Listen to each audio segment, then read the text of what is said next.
All right, I got my shoes on and I have one very impatient dog ready for a walk. But here's the situation. I have to get ready for work at 7:45 and it's currently 7 a.m.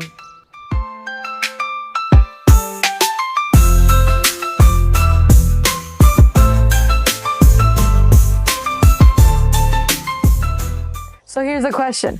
How many times can I walk around the block before I need to be inside getting ready? Each lap around my block takes about 9 minutes. Start time 7 a.m., get ready 7:45 a.m. That gives me 45 minutes. So now we do the math. 45 divided by 9, that's 5 laps. Easy, right?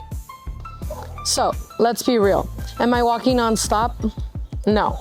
My dog has to sniff every tree, stare at squirrels, and talk to the neighbor's cat. So let's factor in a minute delay per lap.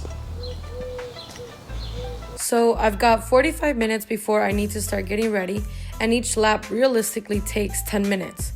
We do the math again. 45 divided by 10 equals 4.5.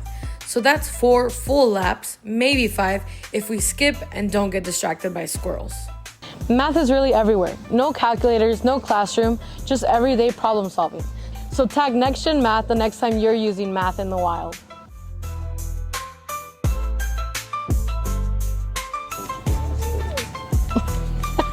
Please tell me you got that.